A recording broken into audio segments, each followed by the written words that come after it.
Of these, I got a little obsessed with mine. In fact, I got a little obsessed with all my stuff. Have you ever wondered where all the stuff we buy comes from and where it goes when we throw it out? I couldn't stop wondering about that, so I looked it up. And what the textbook said is that stuff moves through a system from extraction to production to distribution to consumption to disposal. All together, it's called the materials economy. Well, I looked into it a little bit more. In fact, I spent 10 years traveling the world, tracking where our stuff comes from and where it goes. And you know what I found out? That is not the whole story. There is a lot missing from this explanation. For one thing, this system looks like it's fine. No problem. But the truth is, it's a system in crisis.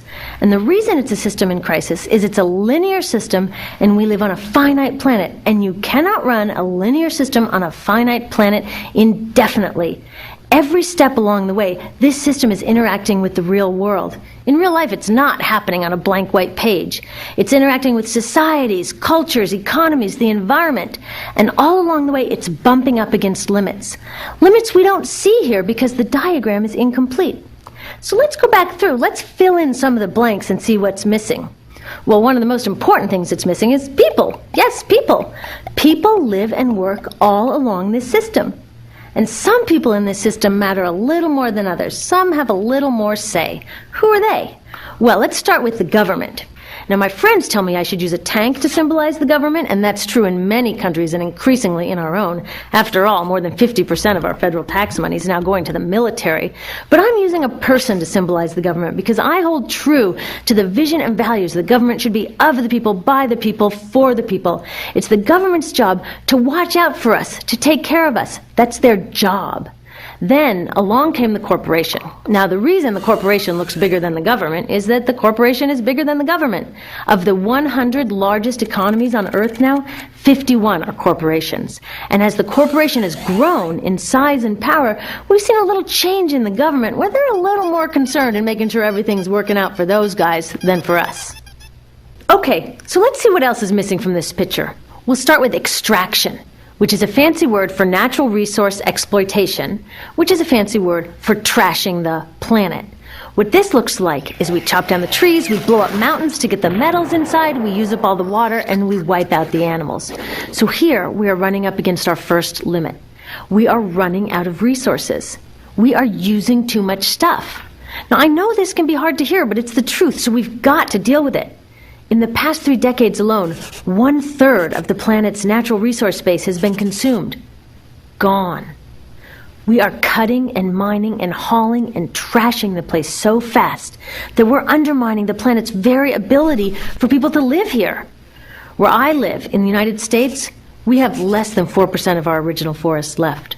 40% of the waterways have become undrinkable. And our problem is not just that we're using too much stuff, but we're using more than our share. We have 5% of the world's population, but we're using 30% of the world's resources and creating 30% of the world's waste. If everybody consumed at U.S. rates, we would need 3 to 5 planets. And you know what? We've only got 1. So my country's response to this limitation is simply to go take somebody else's. This is the third world, which some would say is another word for our stuff that somehow got on somebody else's land. So what does that look like? The same thing, trashing the place. 75% of global fisheries now are fished at or beyond capacity. 80% of the planet's original forests are gone. In the Amazon alone, we're losing 2,000 trees a minute. That is 7 football fields a minute. And what about the people who live here? Well, according to these guys, they don't own these resources, even if they've been living there for generations. They don't own the means of production, and they're not buying a lot of stuff. And in this system, if you don't own or buy a lot of stuff, you don't have value. So next, the materials move to production. And what happens there is we use energy to mix toxic chemicals in with the natural resources to make toxic contaminated products. There are over 100,000 synthetic chemicals in use in commerce today. Only a handful of them have even been tested for health impacts, and none have been tested for synergistic health impacts. That means when they interact with all the other chemicals we're exposed to every day. So we don't know the full impact on health and the environment of all these toxic chemicals, but we do know one thing: toxics in, toxics out. As long as we keep putting toxics into our industrial production systems, we're going to keep getting toxics in the stuff that we bring into our homes and workplaces and schools, and our bodies. Like BFRs, brominated flame retardants, they're a chemical that make things more fireproof, but they are super toxic. They're a neurotoxin. That means toxic to the brain.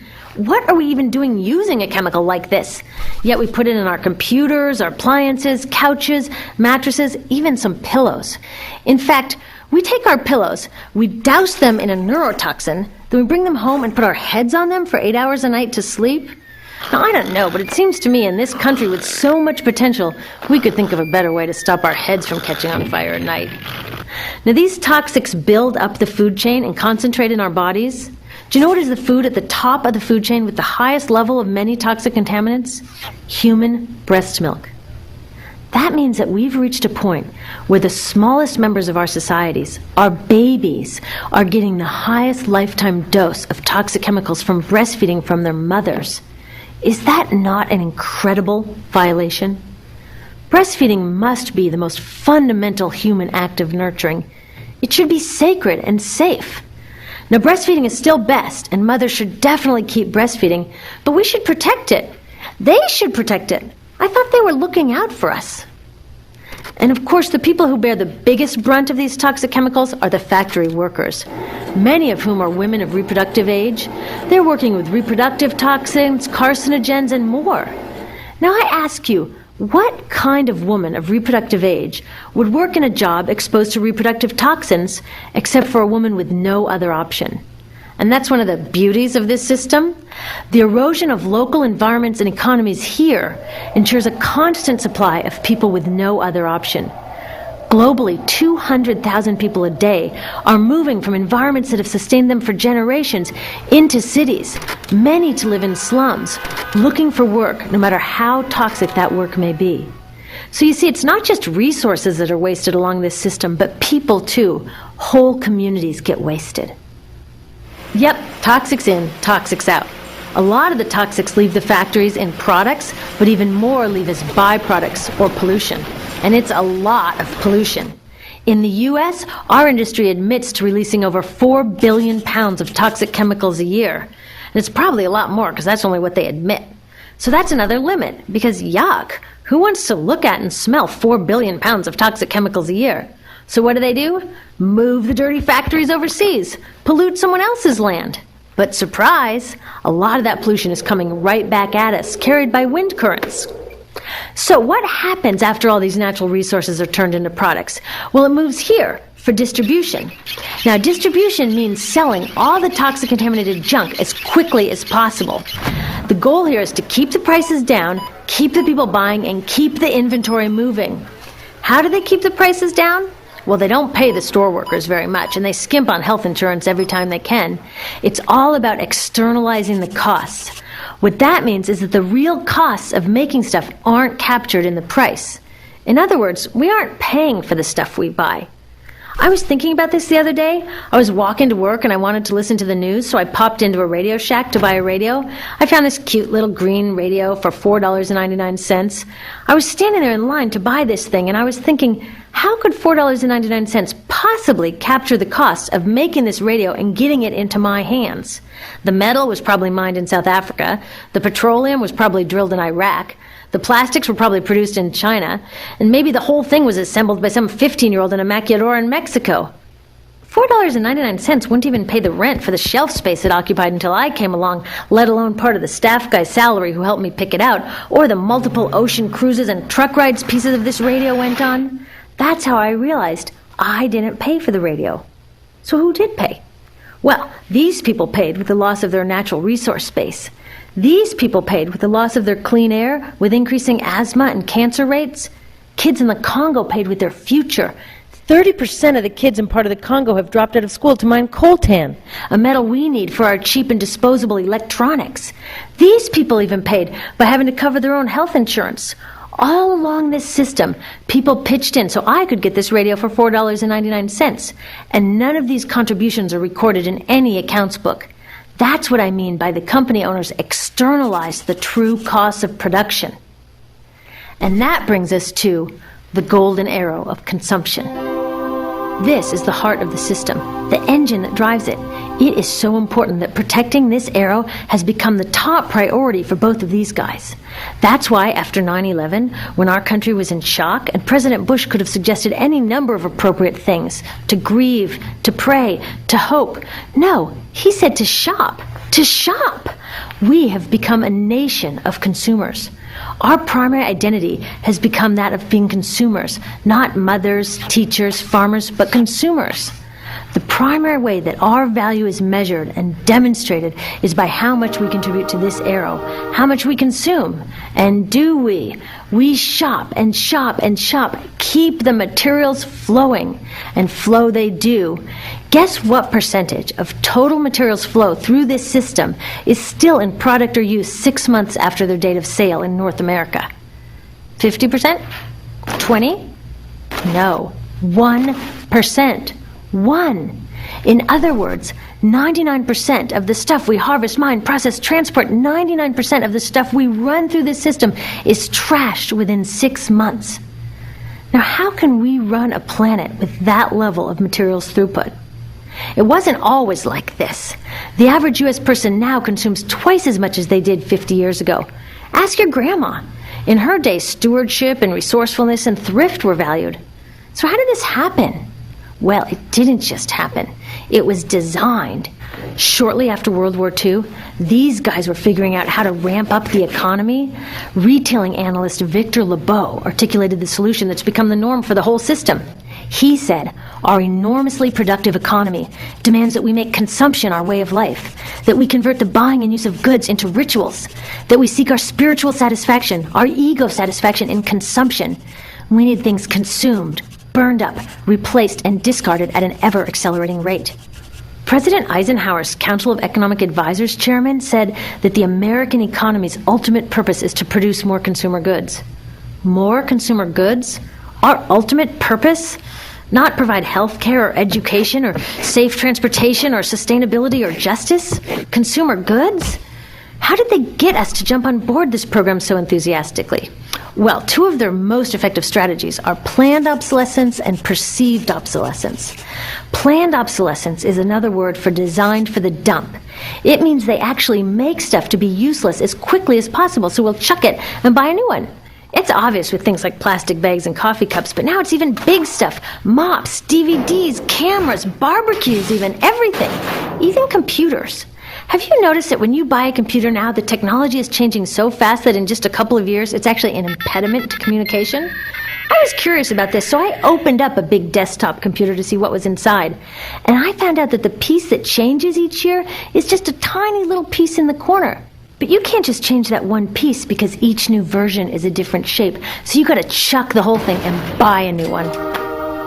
So I was reading industrial design journals from the 1950s when planned obsolescence was really catching on. These designers are so open about it. They actually discuss how fast can they make stuff break that still leaves the consumer having enough faith in the product to go out and buy another one. It was so intentional. But stuff cannot break fast enough to keep this arrow afloat. So there's also perceived obsolescence. Now, perceived obsolescence convinces us to throw away stuff that is still perfectly useful. How do they do that? Well, they change the way the stuff looks. So if you bought your stuff a couple of years ago, everyone can tell that you haven't contributed to this arrow recently. And since the way we demonstrate our value is contributing to this arrow, it can be embarrassing. Like, I've had the same fat white computer monitor on my desk for 5 years. My coworker just got a new computer. She has a flat, shiny, sleek monitor. It matches her computer, it matches her phone, even her pen stand. She looks like she's driving in Spaceship Central, and I look like I've got a washing machine on my desk. Fashion is another prime example of this. Have you ever wondered why women's shoe heels go from fat one year to skinny the next to fat to skinny? It's not because there's some debate about which heel structure is the most healthy for women's feet. It's because wearing fat heels in a skinny heel year shows everybody that you haven't contributed to that era as recently, so you're not as valuable as that person in skinny heels next to you, or more likely in some ad. It's to keep us buying new shoes. Advertisements and media in general plays a big role in this. Each of us in the U.S. is targeted with over 3,000 advertisements a day. We see more advertisements in 1 year than people 50 years ago saw in a lifetime. And if you think about it, what's the point of an ad except to make us unhappy with what we have? So 3,000 times a day, we're told our hair is wrong, our skin is wrong, our clothes are wrong, our furniture is wrong, our car is wrong. We are wrong, but it can all be made right if we just go shopping. Media also helps by hiding all of this and all of this. So the only part of the materials economy we see is the shopping. The extraction, production, and disposal all happens outside of our field of vision. So in the U.S., we have more stuff than ever before, but polls show that our national happiness is actually declining. Our national happiness peaked in the 1950s, the same time that this consumption mania exploded.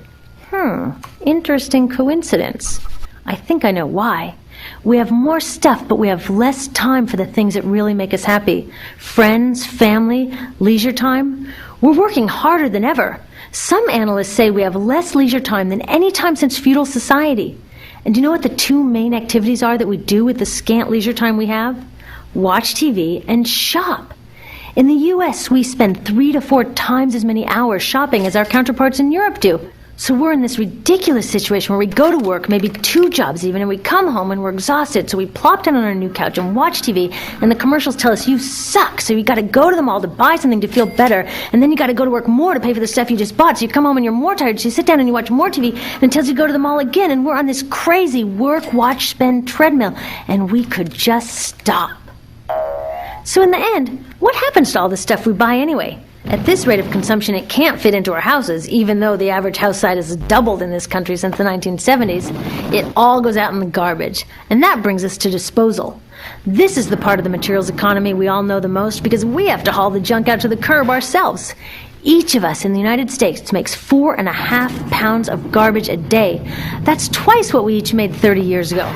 All of this garbage either gets dumped in a landfill, which is just a big hole in the ground, or if you're really unlucky, first it's burned in an incinerator and then dumped in the landfill. Either way, they both pollute the air, land, water, and don't forget, change the climate. Incineration is really bad. Remember those toxics back in the production stage? Well, burning the garbage releases the toxics up into the air. Even worse, it makes new super toxics, like dioxin. Dioxin is the most toxic man-made substance known to science, and incinerators are the #1 source of dioxin. That means that we could stop the #1 source of the most toxic man-made substance known just by stopping burning the trash. We could stop it today.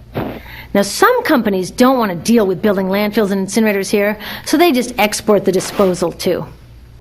What about recycling? Does recycling help? Yes, recycling helps. Recycling reduces the garbage at this end, and it reduces the pressure to mine and harvest new stuff at this end.